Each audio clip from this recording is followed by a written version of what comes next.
बोलो जयकारा, बोल मेरे श्री गुरु महाराज की जय। गुरुमुखो, यह मनुष्य काम, क्रोध, लोभ, मोह, अहंकार आदि को ही अपना मित्र समझकर दिन रात इनके इशारों पर जीवन व्यतीत कर रहा है, परंतु यह उसकी बड़ी भूल है। वास्तव में तो ये सब जीव के शत्रु ही हैं। मनुष्य के मित्र तो केवल संत सद्गुरु ही होते हैं, जो कि उसे परख दृष्टि प्रदान कर इन शत्रुओं से बचाने से युक्ति बताते हैं। अज्ञानी जीव अज्ञानवश मन वह मन के अन्य साथियों को ही अपना हितैषी समझ बैठता है, और परिणाम यह होता है कि मनुष्य का झुकाव विषय विकारों की तरफ होने से उसे 84 लाख योनियों का कष्ट उठाना पड़ते हैं। जीव नहीं जानता कि मेरे अपने सच्चे मित्र कौन हैं। इस शत्रु मित्र की परख के विषय में ही एक दृष्टांत नीचे दिया जाता है। ईरान देश में दारा नाम का एक बादशाह हो चुका है। इसकी मृत्यु यूनान के बादशाह सिकंदर के हाथों से हुई थी। एक बार का वृत्तांत है कि बादशाह दारा सैर करने के लिए जंगल की ओर घोड़े पर जा रहे थे।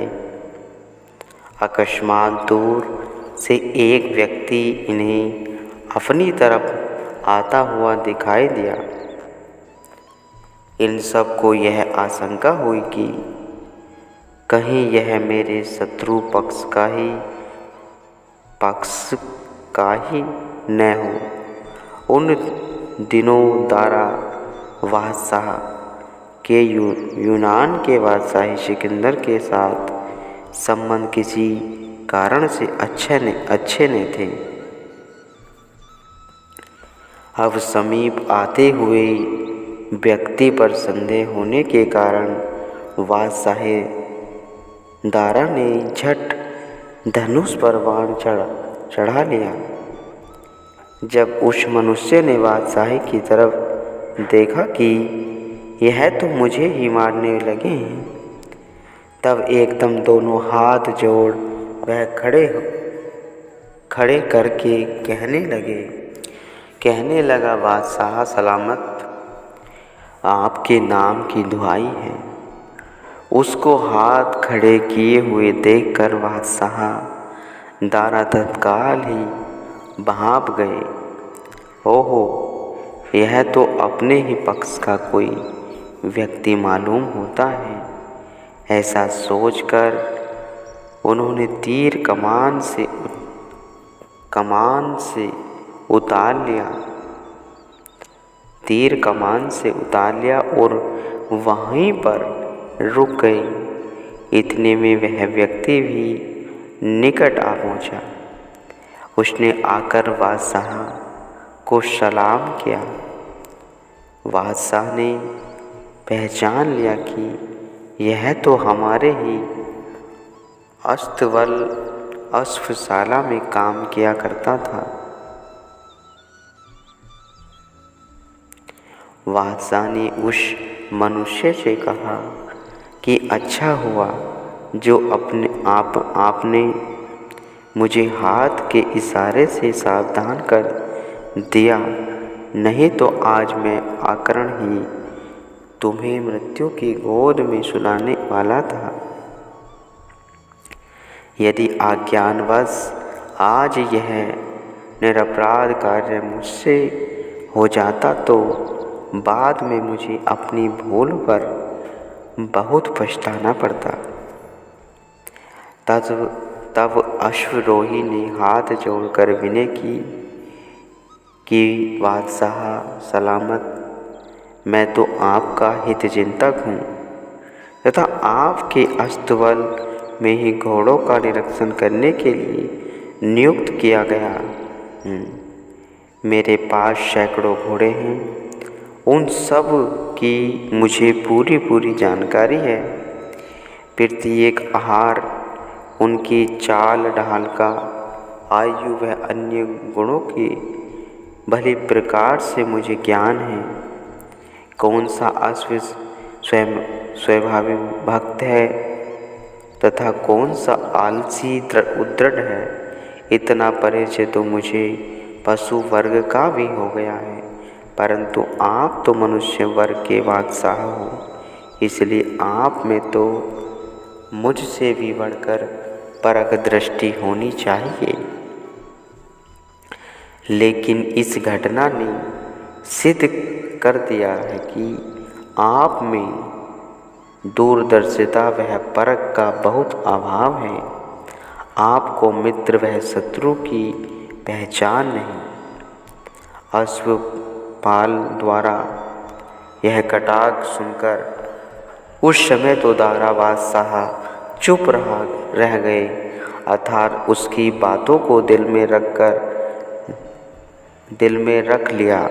परंतु कुछ समय के बाद जब बादशाह के दोनों वजीर किसी कारणवश बादशाह से रुष्ट होकर युयान के सिकंदर बादशाह से जा मिले, तब उन्होंने दारा के संबंध में सिकंदर के खूब कान भरे और उसे युद्ध में दारा बादशाह को मारने के लिए प्रेरित करने लगे।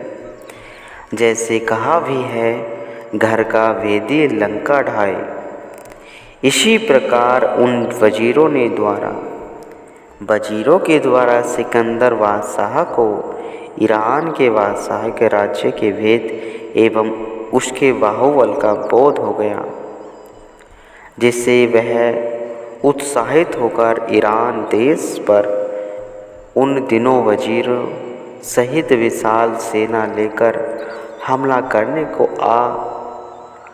धमका।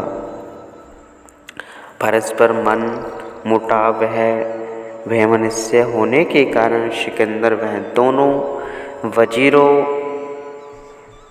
वजीर जब दारा पर आक्रमण करने लगे, तो उस समय 8-10 वर्ष पूर्व की घटना दारा बादशाह को स्मरण हो आई कि उस साहस ने मुझे यह सत्य ही कहा था कि आपको मित्र व शत्रु की पहचान नहीं।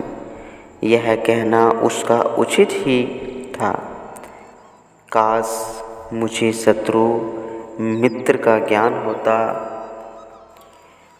कि मेरा शत्रु कौन है और मेरा हितैषी मित्र कौन सा है। आज तक जिन दोनों वजीरों को मैं अपना अंगरक्षक वह शुभ चिंतक समझता था, यदि उनके षड्यंत्र अथवा कुटिल मैत्री को जान लेता, तो आज मैं इस प्रकार उनके ही हाथों बिना आई मौत न मरता।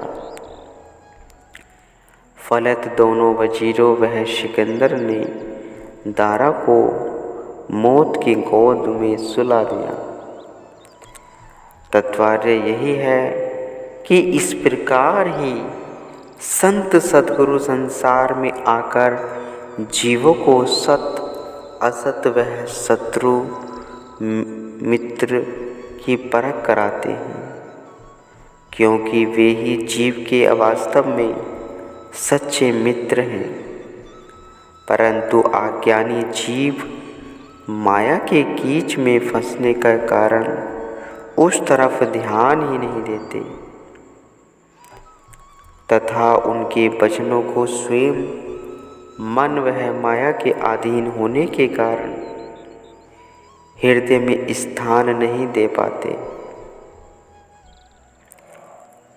जब अंतिम समय जब आत्मा का हनन करते हैं, तब उसे समय से 8-8 आंसू बहाते हुए अफसोस करता है कि कितना ही अच्छा होता जो सद्गुरु की रहनुमाई वह वचन अनुसार जीवन व्यतीत किया होता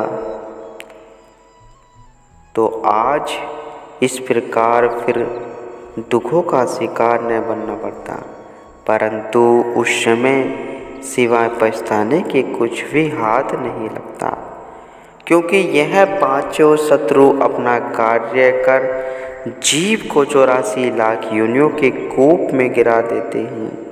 इसलिए ही संत महापुरुषों को जीव की अज्ञानता पर दया आती है तथा वे जीवों को परख दृष्टि प्रदान करने के लिए ही संसार में अवतरित होते हैं। वे भाग्यशाली मनुष्य हैं जो उनके वचन अनुसार जीवन यापन करते हैं।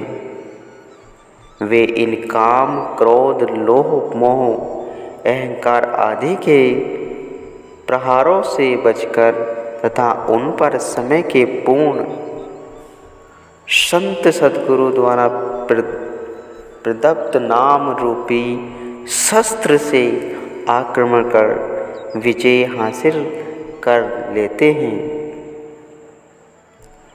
ऐसे ही जीवों का जीवन संसार में धन्य है तथा वे भाग्यशाली है जीव सुख शांति प्राप्त कर अपने मनुष्य जन्म के उद्देश्य की पूर्ति कर लेते ही हैं। संतों का स्वभाव, संतों का मनोबल, संत जो फरमाते हैं मनुष्य जन्म के लिए वह पूर्ण सफलता दायक होता है, पर मनुष्य यह नहीं समझ पाता कि इस जन्म में हमें क्या करना है, किस लिए ही करना है, 84 से छूटने का क्या सहज रास्ता है। यही हमें संत बतलाते हैं गुरुमुख को।